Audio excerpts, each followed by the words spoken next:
So array is a collection of similar type of data items, and array is used to store the elements of fixed size. All right. So what is fixed size here? You can observe here that this is the declaration of array in C language. Okay. So when I say int array and in square bracket I give 10. All right. So this is the declaration of array. So integer is what? It is a data type, right? So this is data type, first part. Second part is what? It is the name of your array, right? So it will be useful when you will deal with the array elements. The array must have a particular name, right? So second field indicates the name. Third field indicates the size of your array, right? And the size is 10 here. So in this array, I am going to store these 10 elements, right? The elements are already filled in the array. So what this declaration will do? This declaration will reserve uh, 10 different memory slots, all right, to hold these 10 elements, right? This chunk of block will have a name array, right? And this chunk of memory will be used to store 10 elements of integer size, right? These This array will have two different parts. One is the element itself, and the second one is the index. All right. Why do we use indexes in the array? The answer is very obvious, that if we want to fetch a particular element inside our array, then this index will be going to help us. All right. So with the help of indexes, we will be able to visit a particular element inside our array. Okay. Those indexes, in many cases, it can start from 0. All right.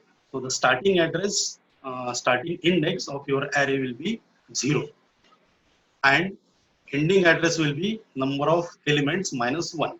So we have declared here 10 elements. So the index will start from 0 and it will end at 9. All right.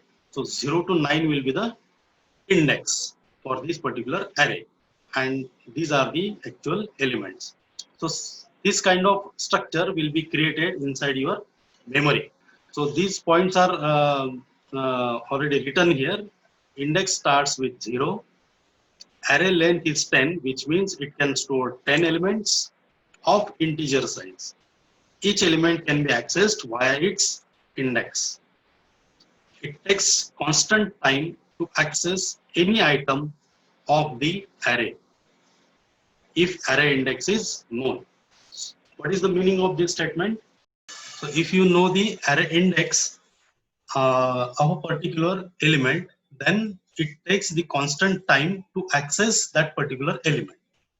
So if you know the index of this particular element, that is 19, all right, and I want to access this 19 element, so I can directly jump to this element by writing array of its index, that is 5, right?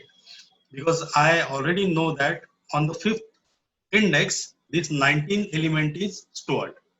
So to reach on this element, I can directly write its index, right? So I do not need to go linearly, one by one, comparing all the values till I get 19 value, right? So if I do so, that will be a linear search, right? So it is a time-consuming process. It will take O of O of n time complexity, right? So this is the advantage of using array, that if you know the array index, we can directly jump to that particular location. Another advantages of using arrays are very obvious, that we can store the elements which are of similar type. Suppose I want to store the information of 65 students, the marks of 65 students. All right. So one method will be what? I will create 65 different variables and I will store the marks of one student in one variable, second student in second variable, third student in third variable, and so on up to 65 students, right? But that is a very cumbersome process and it consumes more memory uh, and also not a very efficient way of storing the records. All right. So instead of that, I can use the array, which is used to hold the similar kind of elements. So I can declare one array and array of size 65, and I can store the marks of all the 65 students in the same array with the indexes. All right. So a of 0 at the location a of array of 0, the marks of first student will be stored. At the location array of 1, the student of second student's marks will be stored, and so on. All right. So by declaring a single array, I can store the marks of 65 students. That is the obvious reason behind using array. So now the thing is, we have to study the array as an abstract data type. Why abstract data types? Because they are used to store some values inside them, and they are used to provide the methods to deal with those values. All right. In order to have an abstract data type, we must have these two prerequisites. All right. First of all, it must be a data structure. In order to have abstract data type, we must have these two prerequisites. Please keep in mind.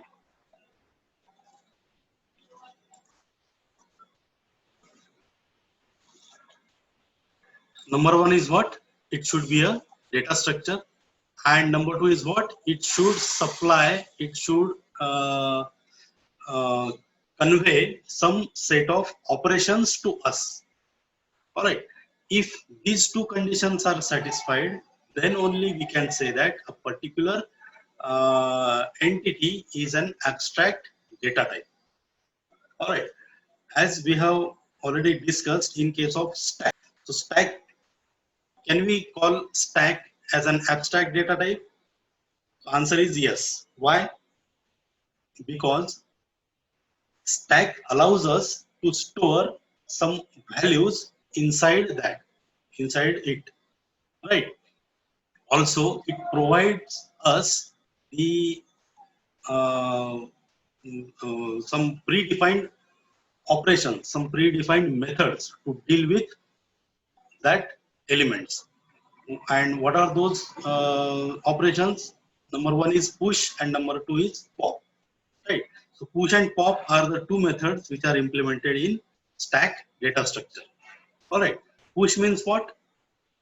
Push means to add the elements inside the stack. And pop means what? Pop is to delete or to remove some element from the stack, right? So stack can be called as a abstract data type because it is a data structure which is used to hold some values, and it provides us some set of operations, predefined operations. Sometimes predefined, sometimes we can also create our own operations. All right.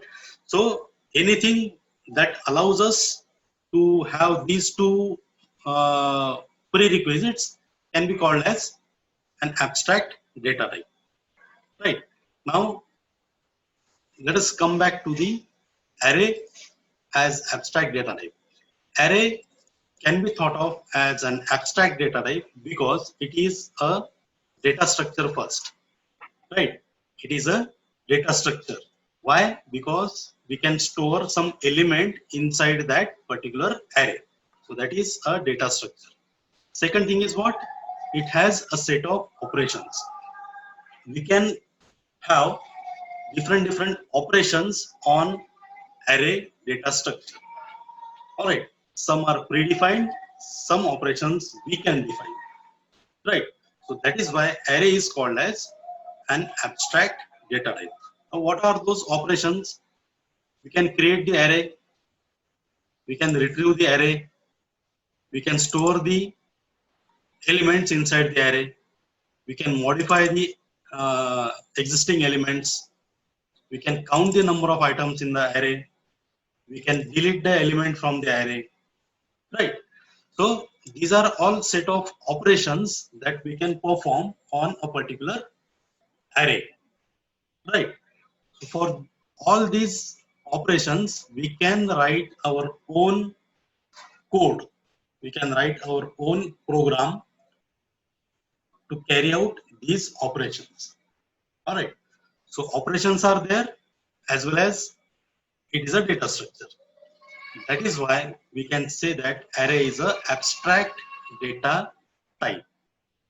Right. Now, what is the literal meaning of abstract keyword?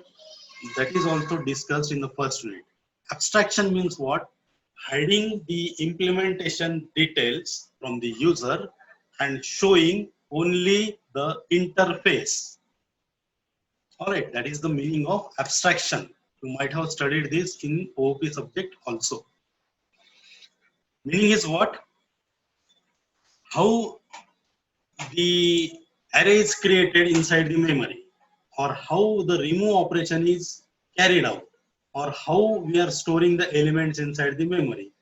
All these things are hidden from the user. If you are writing the code for implementing a particular operation, you do not worry about how it is implemented inside. Only thing that is of your interest is what? You have written one application for that, you have written some code for that, and by using that particular function, you will perform a particular action. All right. So in implementation details are hidden from the user, and it is providing an interface for the user. That is called as abstraction. You can observe this figure. This figure we have already discussed in the first unit. All right, but it is relevant here, so I have again pasted it here. Right here, it is your application program, whatever program you are using, and this is your abstract data type. All right, here you have your abstract data type, which will consist of the data structure, maybe array or linked list or stack or trees or queues, anything. All right. So those data structures will be here, and we have some private functions and public functions. All right. So these are nothing but the set of operations associated with a particular data structure. All right. So each data structure will be having its unique operations or unique functions associated with it, and by using those functions, those operations, we can perform any type of action on this particular data structure. All right, this is an interface. You can see here the application program is connected with the abstract data type with the help of interface. Right. Now, what is this interface? Interface is nothing but the it is a mediator, right, which connects your application program with the data structure. And what is that mediator? For example, a push method, all right, or any pop method. So that is nothing but the interface. So by using push and pop methods, you can connect your application program with the stack data structure, right? Why it is abstract? Because push and pop methods are already written by the system programmer, and just we are using them in our application program. All right, we do not know how the push operation is implemented inside, right? That is the part of abstract data type. Here those public function and private functions are already declared, already defined, and we are just using their names in our application program, right? So if I write push A, push inside the bracket A, then what it will do? It will insert the element A on our stack, right? So it is as simple as that. We do not know how the push operation is internally represented. What is the code written behind this push function? That we do not bother. When we actually write the programs for those data structures, it will be clear to you. All right. We are just using the interfaces which will connect the application program with your data structure. And these are some set of operations that we can have on the array. So showing that an array is an abstract data type. So why array is an abstract data type? We have already discussed. It is a data structure first, and it provides us this set of operations, that is create, insert, delete, modify, traverse, and merge. These operations are provided to us. These are already the actually functions, and with these functions we can operate on any data on any array.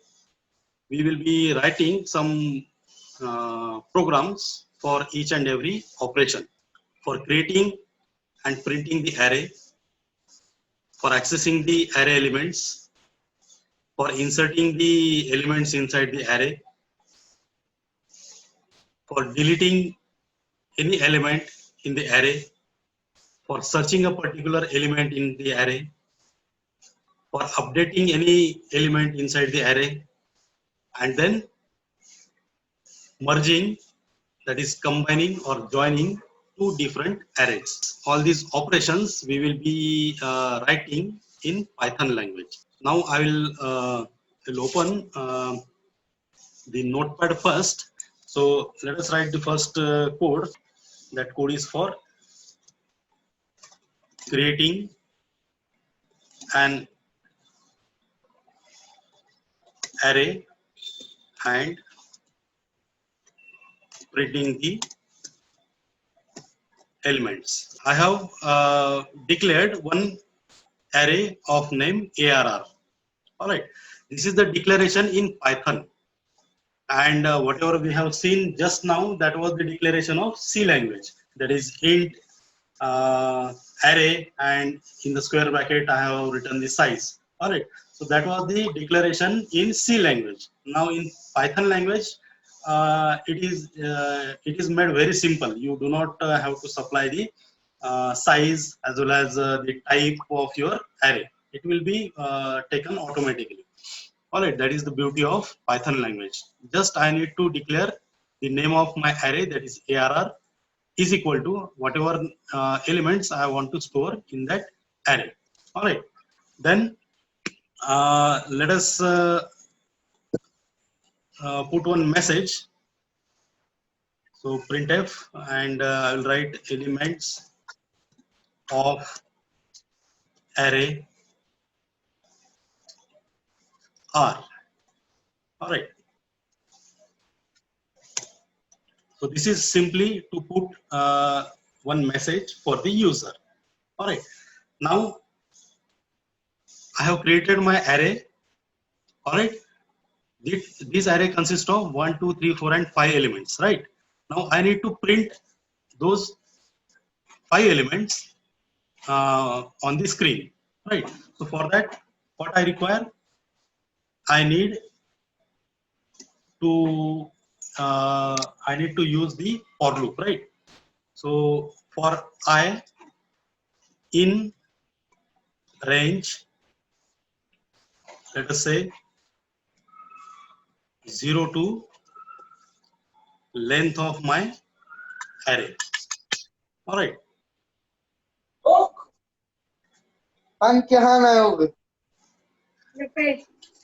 And here I will write print ARR of I.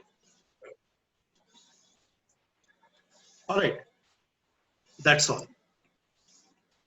I'm saving this on the desktop. I'm writing one name, ARR1 dot py. All right, save. See, this is the array declaration. All right, ARR is the name of my array, I have stored 5 elements in my array. This message I have just put for the user. Elements of the array are. Now I want to print these 5 elements on the screen. All right. So since we are dealing with more than one elements, so for that purpose, I have to initialize the loop. Right. So here I am using for loop.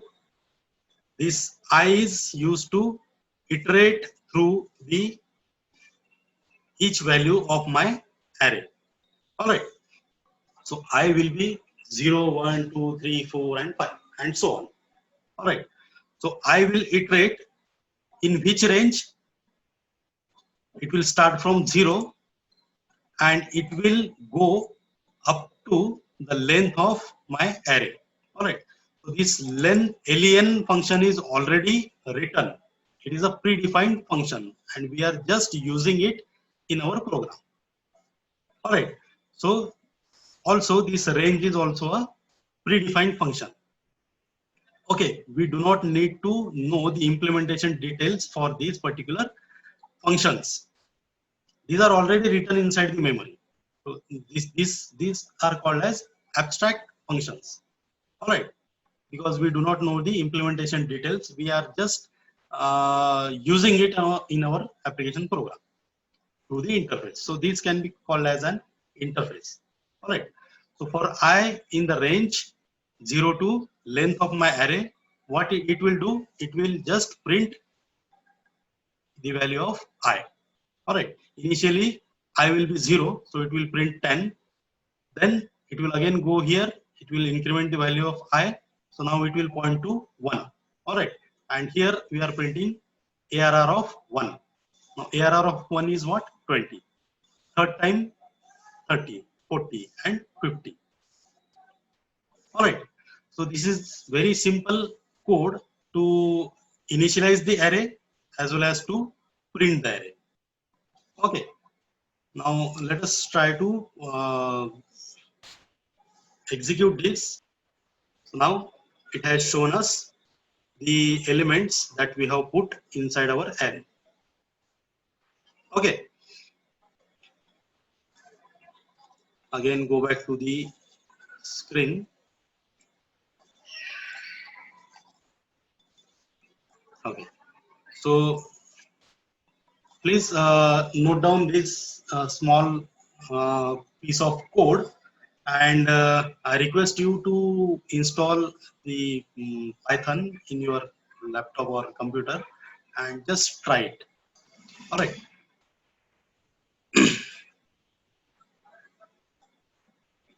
So we have just implemented one simple program, and for rest of the operations, tomorrow I will tell you how to implement those operations. All right. Just be online. I'm taking the attendance. So one doubt is this. Tell me. Sir, in range we have used the function ARR. In range,